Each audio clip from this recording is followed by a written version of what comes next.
যদি বাংলাদেশ প্রয়োজন মনে করে হেফাজতে ইসলাম, তাহলে সেক্ষেত্রে ইসলাম মানব সভ্যতা এবং দেশের স্বাধীনতা রক্ষা করার জন্য মানবাধিকার কমিশনের অফিস প্রতিষ্ঠার ষড়যন্ত্রকে রক্ষা করার জন্য আমরা প্রয়োজনে আবার শাপলা চত্বরে যাব, আবার শাপলা চত্বরে যাব, আবার শাপলা চত্বরে যাব।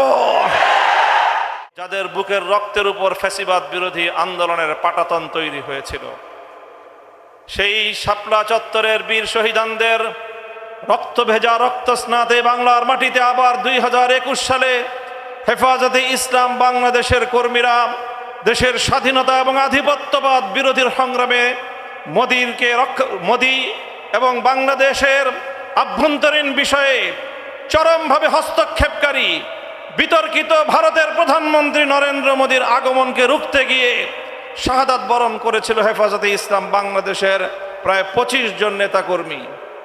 এই সকল শাহাদাতের রক্তের উপর তৈরি হয়েছিল 24-এর গণ অভ্যুত্থান এবং ছাত্র জনতার বৈষম্য বিরোধী আন্দোলনের ভিত। তাই আমরা দেখেছি 2024 সালের এই ফ্যাসিবাদ বিরোধী আন্দোলনে গোটা বাংলাদেশের প্রতিটি জেলা শহরে, প্রতিটি রাজপথে এদেশের ছাত্র জনতা, স্কুল কলেজ ইউনিভার্সিটি, কওমি মাদ্রাসা, আলিয়া মাদ্রাসার ছাত্ররা বিভেদের সকল দেয়ালগুলো ভেঙে গুড়িয়ে দিয়ে হাতে হাত রেখে ঐক্যবদ্ধ যেই প্রতিরোধ ব্যূহ তৈরি করেছিল, সেই প্রতিরোধ দুর্গের সামনে ফ্যাসিবাদী শেখ হাসিনা পালিয়ে যেতে বাধ্য হয়েছে।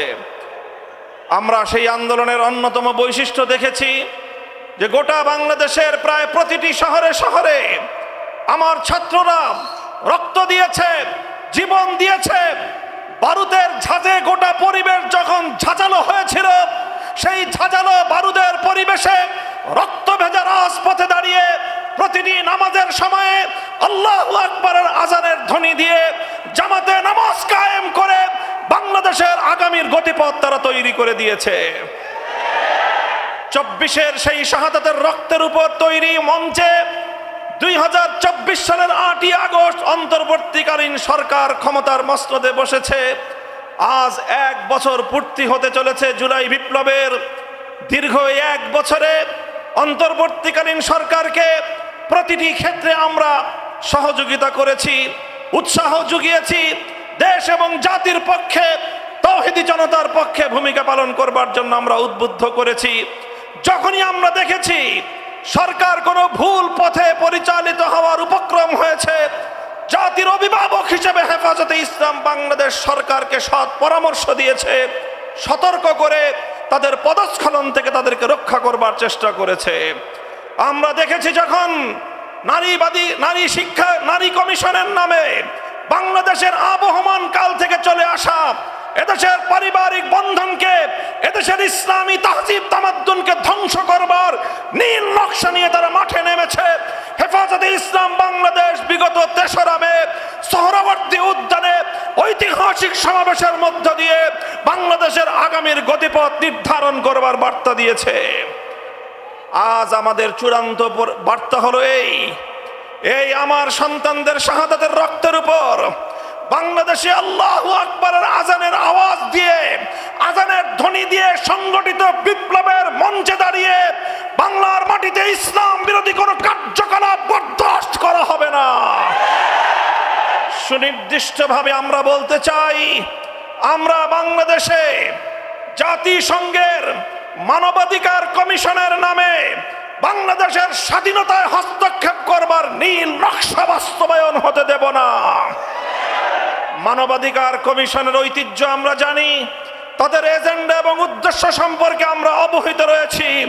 তারা বর্তমান এই সভ্য পৃথিবীতে সমকামিতার মতো পৃথিবীর সবচেয়ে বড় বর্বরতা, অসভ্যতা, অশালীনতাকে তারা মানুষের অধিকার হিসেবে বাস্তবায়ন করে গোটা বিশ্ব মানব সভ্যতায় ধস নামিয়ে দিতে চায়।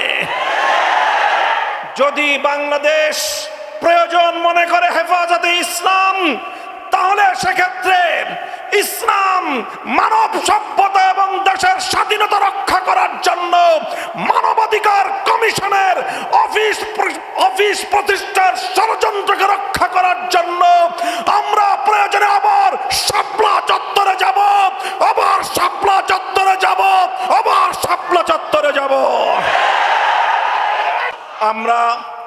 সরকারকে ধন্যবাদ জানাই, বিশেষ করে আইন মন্ত্রণালয়ের দায়িত্বপ্রাপ্ত উপদেষ্টা মহোদয় বিগত ৩রা মের সৌরর্দি উদ্যানের সমাবেশ থেকে ঘোষিত আমাদের আলটিমেটামের সময়ের মধ্যেই হেফাজতের নেতাকর্মীদের বিরুদ্ধে ফ্যাসিবাদী আমলে দায়েরকৃত মিথ্যা মামলাগুলো প্রত্যাহারের শক্তিশালী উদ্যোগ গ্রহণ করেছেন এবং ইতিমধ্যে সিংহভাগ মামলা প্রত্যাহার করেছেন।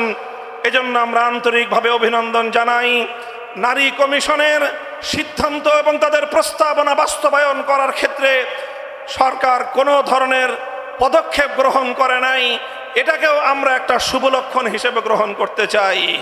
সেই সঙ্গে আমরা বলি যে আমরা সরকারের প্রতি যতই আন্তরিক এবং তাদের প্রতি আমাদের যতই ভালোবাসা থাকুক না কেন, দেশ এবং ইসলামের প্রশ্নে আমরা কারো চেহারার দিকে তাকিয়ে কথা বলতে পারবো না। আমাদের আখেরি পয়গাম 2024 সালের জুলাই বিপ্লবের অন্যতম বৈশিষ্ট্য ছিল 5ই আগস্টের অপরাহ্নে বাংলার টেকনাফ থেকে তেতুলিয়া গোটা বাংলাদেশকে মূর্তি নামক ভাস্কর্য থেকে মুক্ত করা হয়েছে, পবিত্র করা হয়েছে।